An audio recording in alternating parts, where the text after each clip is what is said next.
Research shows we hear anywhere from, get this, 10 to 200 lies per day, everything from little white lies to more serious untruths. Vanessa Van Edwards has spent more than a decade studying human behavior, and she says, if you want to know whether someone is being dishonest, pay close attention to their body language. She's the author of The Cues, Master of the Secret Language of Charismatic Communication.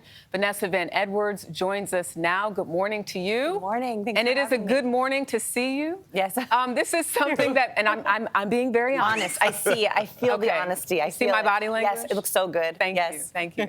I want to get straight to the lip purse, because Yes. that's a big one. You said that people will do this before they tell this lie. So explain what So that we have is. to understand, liars don't like to lie. We know that lying gets us into trouble. So what you'll see often is right before someone lies, they withhold. So a lip purse, if you press your lips together, it's as if we're saying, hold it together, keep it in, don't get in trouble. So right before a lie, like ask a woman, how much do you weigh? And she'll go, because she's trying to hold it in. Well, Now, I'm never going to ask that question. Thank you.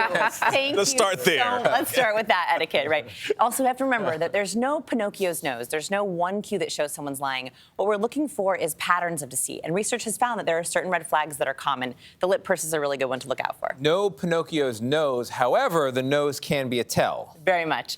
I think that the writer had an inkling. So research, this is ridiculous research, but it found that we have tissue in our nose Okay. that swells when we lie. Oh They use my thermal imaging cameras. What? Meaning, so next time you lie, not that you ever do, but Right, next right. time you lie, pay attention to if your nose itches. They found that liars will often touch their nose.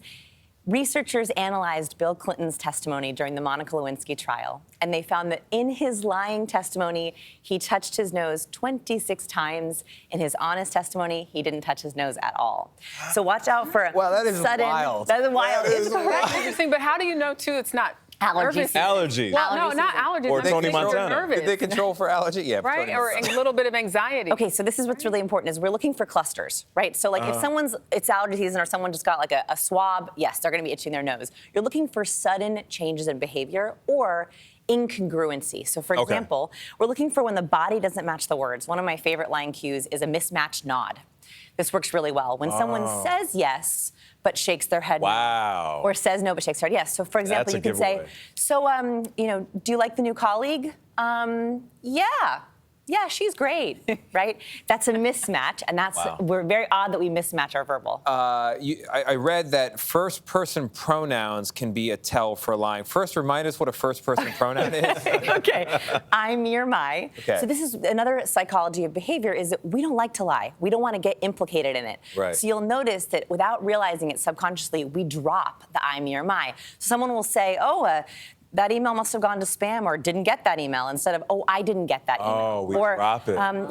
Running late, not I'm running late. And that's because we're trying to distance ourselves from that thing that's going to get us trouble. In emails, if you notice a sudden drop in I'm, your, my, pay like taking attention. that Little red responsibility. flag. That Little red is. flag. Yeah. Dating profiles, little red flag. What about when you're talking to somebody and they look away and you're like, what are you looking at? We automatically assume, make eye contact, they're lying. Because I look away a lot, I Yes. realize. Like when I'm doing interviews and I'll look, 'cause I'm course. thinking about what I'm going to say. People say if you look up to the left, you're lying. Yeah. I don't know how this got out there. Let's bust this myth. From a movie, I think. It's from a movie. So everyone seems to think that shifty eyes or looking up to the left means you're lying. Actually, research has found liars look you in the eye more. Why? They want to know, do you believe me? Do you believe me? Do you believe Ooh. me? So looking up is a processing behavior. If someone's remembering something, if I asked you to do math, you'd look up. So that's a myth.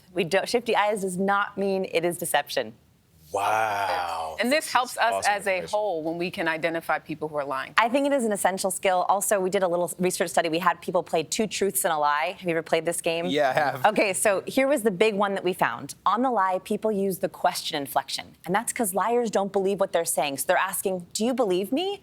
So I would say, I'm from Austin. I love dogs. I'm a vegetarian. Vanessa, That American, it's really lie more effectively. we're at a time. Vanessa Van Edwards, thank you so much. This was awesome. We could talk all morning. We could talk all day.